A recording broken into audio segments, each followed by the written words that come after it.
नमस्कार. जय श्रीराम. मंडळी, सत्याग्रह ह्या संदर्भामध्ये गांधीजींनी असं म्हटलं होतं की या जगामध्ये एक जरी खराखुरा सत्याग्रही असेल तरी तो जगाला दुःखमुक्त करण्याची ताकद किंवा शक्ती स्वतःमध्ये ठेवू शकतो. त्याच्यामध्ये ती शक्ती असू शकते. जगाला दुःखमुक्त तो करू शकतो, एवढी उमेद तो बाळगू शकतो. गांधीजी असं का म्हणाले होते? कशाच्या आधारे म्हणाले होते? सत्याग्रहा संदर्भात गांधीने एवढा विश्वास का होता? तो कशामुळे होता? आणि नेमकं सत्याग्रह आपण कशाला म्हणायचा असतो? म्हणजे यावर सत्याग्रह म्हणजे का यावर आपण याआधी एक व्हिडिओ केलेला आहे. परंतु नेमका सत्याग्रह जो असतो त्या सत्याचा आग्रह हा असतोच. म्हणजेच सत्याला तुम्ही चिकटून राहायचं आहे.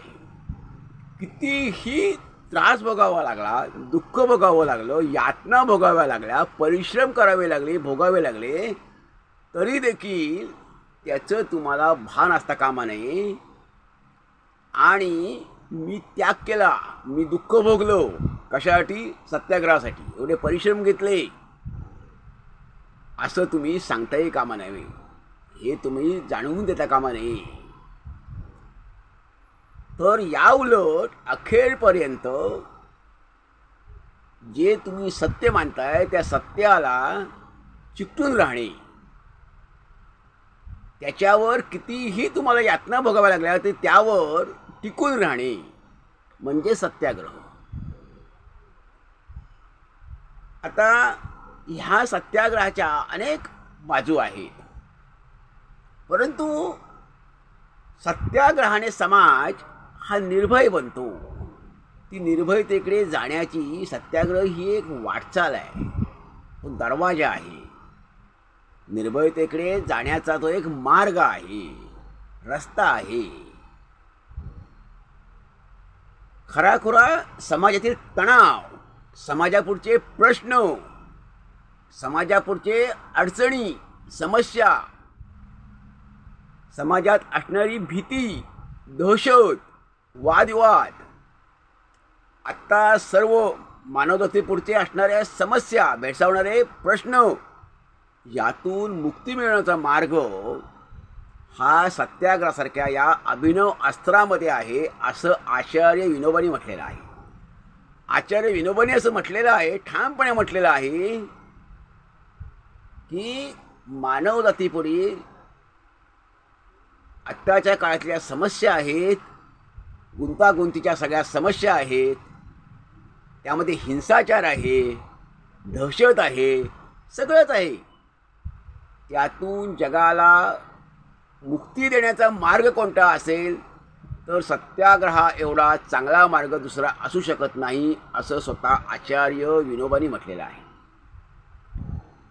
एवढंच नव्हे तर आचार्य विनोबांनी असं त्यावेळेला आग्रह केला होता, आग्रह धरला होता की शिक्षणामध्ये सत्याग्रहाचा धडा असावा. म्हणजे मुलांना सत्याग्रहाची शिकवण ही त्यांच्या शालेय पातळीवरूनच मिळावी, शाळेपासूनच मिळावी.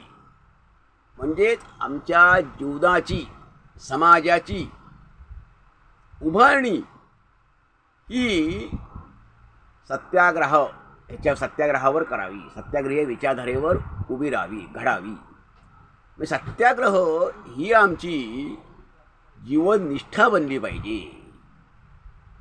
आमच्या जीवननिष्ठेचा सत्याग्रह हा एक भाग बनला पाहिजे असं आचार्य विनोबांचं मत होतं. म्हणून आचार्य विनोबा म्हणाले की सत्याग्रहाची शिकवण ही मुलांना शाळेपासून असावी. कारण आमची समाजरचना, आमची राजनीती ही सत्याग्रहावर आधारित असावी. तर त्यामध्ये भेदभाव असणार नाही, विषमता असणार नाही, उच्च-नीच भाव असणार नाही, कुणाची भीती बाळगली जाणार नाही. याचं कारण आमचा समाज हा निर्भयतेवर आधारलेला असला पाहिजे.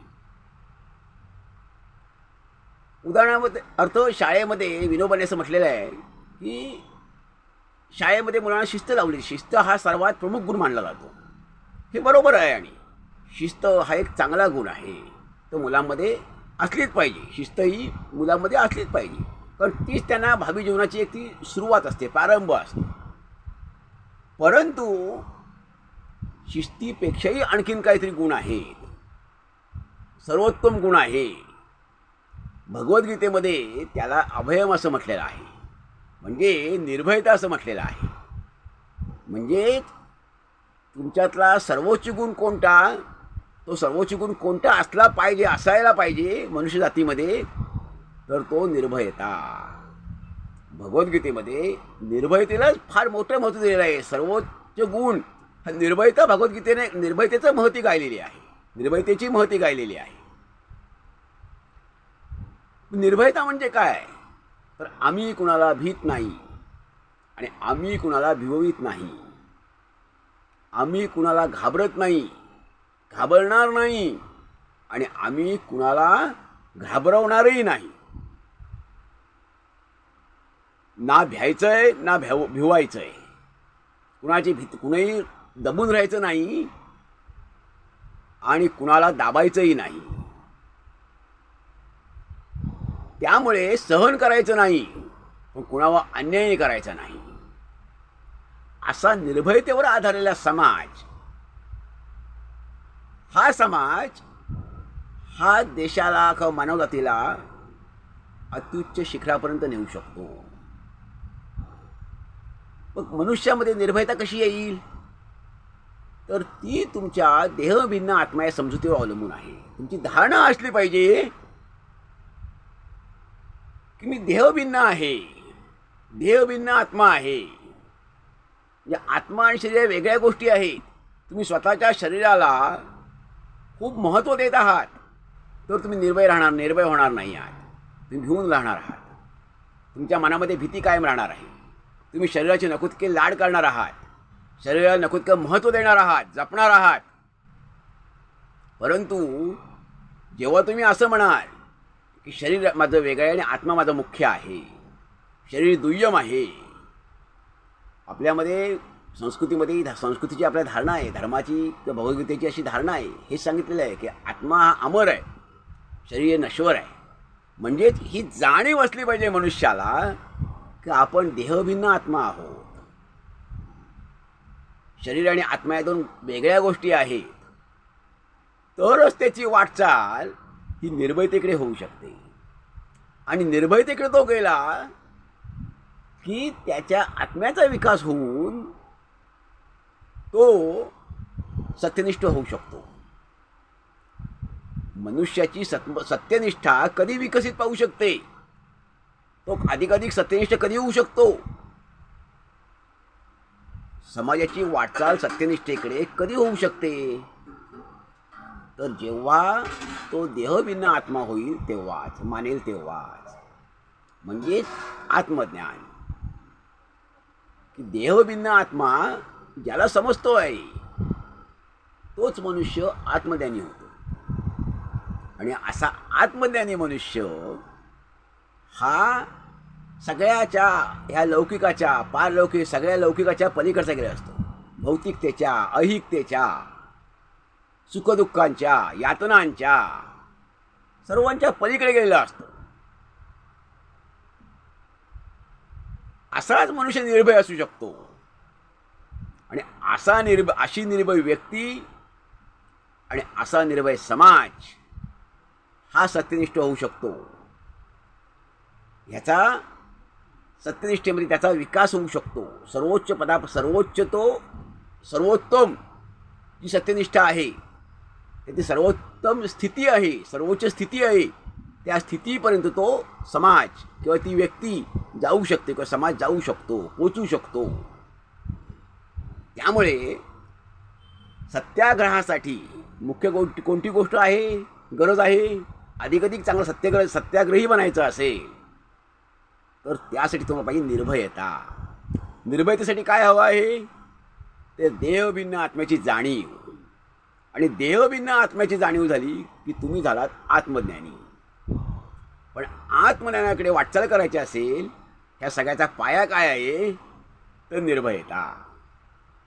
त्यामुळे समाज निर्भय बनेल तेव्हा तो आत्मज्ञानी बनेल. आणि आत्मज्ञानी जेव्हा तो बनेल तेव्हाच तो अधिकाधिक चांगला सत्याग्रही बनेल आणि सत्यनिष्ठ होईल. मग सत्यनिष्ठेसाठी व्यक्ती, कुटुंब, समाज आणि राष्ट्र यांची सत्यनिष्ठेकडे वाटचाल करायची असेल, वाटचाल व्हायची असेल तर त्यासाठी त्याला सत्याग्रही बनावं लागेल. मग सत्याग्रही कोण बनेल? तर समाज आमचा निर्भय व्हावा लागेल, व्यक्ती निर्भय व्हावी लागेल. आणि निर्भय कोण होऊ शकेल? तर जो आत्मज्ञानी आहे की माझं शरीर दुय्यम आहे, हे शरीर सेवेसाठी आहे, ही भावना. शरीर दुय्यम आहे, शरीराला मी उगाच एवढं महत्त्व देतोय, ही उदात्त भावना आहे. ही भावना महत्त्वाची आहे की माझा आत्मा वेगळा आहे आणि शरीर वेगळा आहे. हा देहभिन्न आत्मा म्हणजे आचार्य विनोबांना ही लहानपणीच त्यांच्या 10व्या-12व्या वर्षीच जाणीव झालेली होती.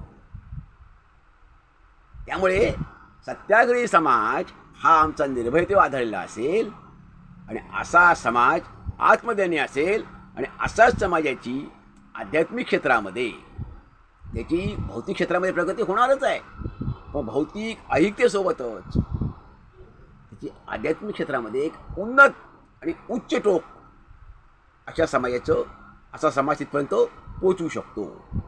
त्यामुळे समाज हा निर्भय होणं गरजेचं असतं आणि निर्भयता ही आत्मज्ञानावरच अवलंबून असते. त्यामुळे म्हणूनच गांधीजी म्हणाले होते की एक जरी व्यक्ती खरीखुरी सत्याग्रही आहे ती जगाला दुःखमुक्त करण्याची ताकद, शक्ती बाळगून असते, त्याच्यामध्ये ती शक्ती असते. ह्याचं कारणच आहे की अशी व्यक्ती निर्भय असते, ती सगळ्याच्या भौतिकतेच्या, ऐहिकतेच्या, समस्यांच्या, त्रासाच्या, यातनांच्या पलीकडे गेलेली असते. कारण ती व्यक्ती स्वतःला देहभिन्न आत्म्याची जाणीव त्या व्यक्तीला झालेली असते, ती व्यक्ती आत्मज्ञानी झालेली असते. धन्यवाद. जय हिंद, जय भारत.